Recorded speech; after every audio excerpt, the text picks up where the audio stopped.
Welcome back to Lions News Fan Report, where we bring you the latest and most exciting sports news every single day. If you're a fan of grit, grind, and relentless football strategy, if you live and breathe Detroit Lions football like we do, then buckle up. Because today, we're diving deep into a name that's flying just under the radar, but not for long. Yes, we're still buzzing from Thursday night. The Lions made a strong move by selecting defensive tackle Tyleik Williams from Ohio State with the 28th overall pick. Williams is a monster in the middle, a true anchor who brings energy and size to a defensive line that's been evolving under Aaron Glenn's watchful eye. That move sent a clear message. The Lions aren't just trying to keep up, they're trying to dominate. They're building from the trenches, and they're not done yet. But now, as we head into day 2 of the draft, specifically the second and third rounds, all eyes are on what Brad Holmes might do next. And let me tell you something, it feels like something's brewing. Something strategic. Something calculated. And there's one name that keeps coming up in the conversations behind the scenes, on the message boards, and among draft insiders who know how Holmes operates. JONAH SAVAIINAEA. A name that doesn't exactly leap off the mainstream draft headlines, but one that might quietly become one of the smartest picks of this entire class. Could the Lions be circling him? Could this be the player they're waiting for? Let's unpack it.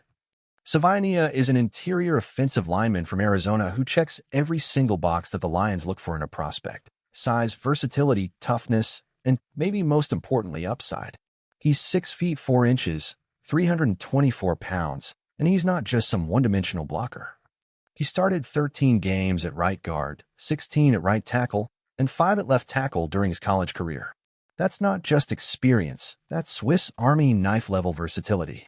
And with the way Dan Campbell values positionless football up front, that flexibility isn't just a bonus, it might be the deciding factor.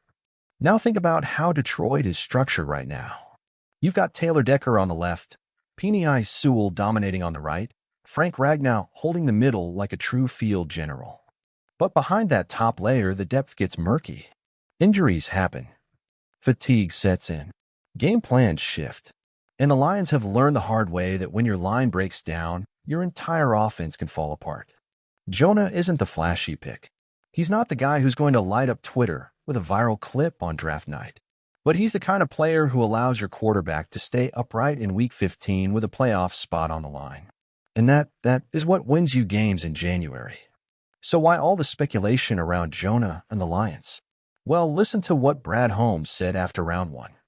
When asked if the team might get aggressive in the second or third rounds, Holmes said, and I quote, "There's a chance, but we'll see how it goes.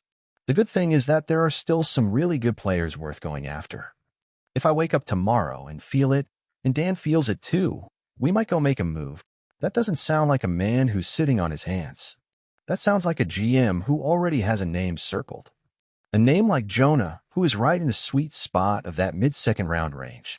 Remember, the Lions currently hold the 60th overall pick. But many analysts believe Jonah won't be there that late. Some have him going in the early 40s. So the math becomes simple. If Holmes wants him, he's probably going to have to move up. And isn't that exactly what he's done in the past? Look back.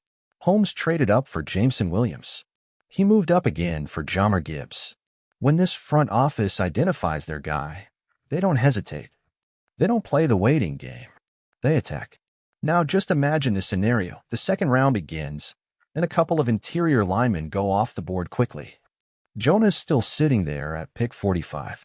The Lions' war room is buzzing. Holmes leans forward, maybe looks at Dan Campbell across the table. There's a pause, a quiet moment. Then the call is made. The trade goes through. Detroit is on the clock. And when that card gets handed and it says JONAH SAVAIINAEA, could you feel that moment? Because that's how franchises are built. But let's take this even further. Jonah isn't just a positional fit. There's a cultural match here that's hard to ignore. People who've coached him say he's humble, disciplined, and nasty when the whistle blows. That's exactly the kind of tone the Lions have been setting under Campbell's leadership. Blue-collar football, no excuses, high accountability. That's Jonah. No drama. No ego. Just line up and hit the guy in front of you.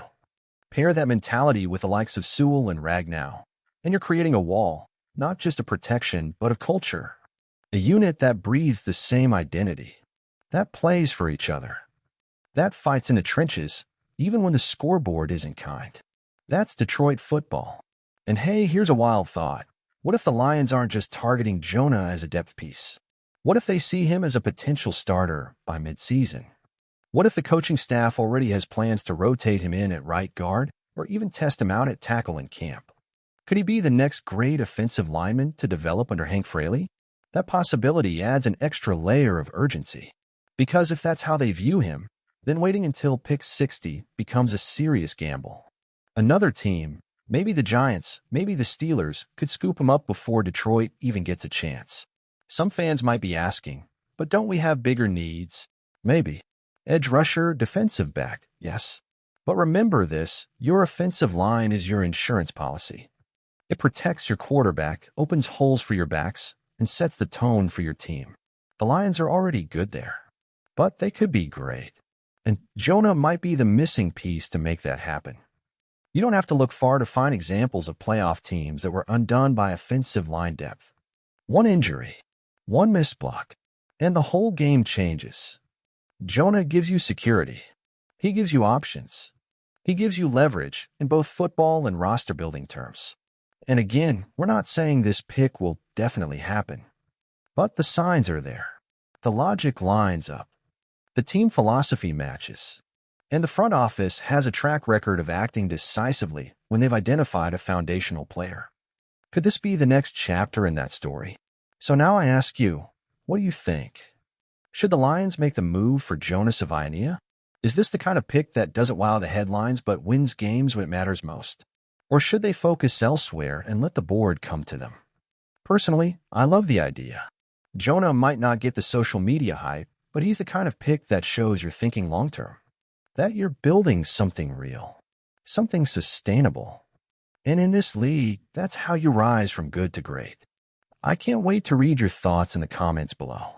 Let me know if you think Jonah is the missing piece, or if you have another name in mind for day 2. If you enjoyed this deep dive and want more speculative, high-energy Lions analysis as the draft continues, don't forget to hit that like button, subscribe to Lions News Fan Report, and turn on the notification bell so you never miss an update. We're tracking every rumor, every move, and every heartbeat of this team. Trust me, this story is just getting started. Thanks for watching, and as always, one pride.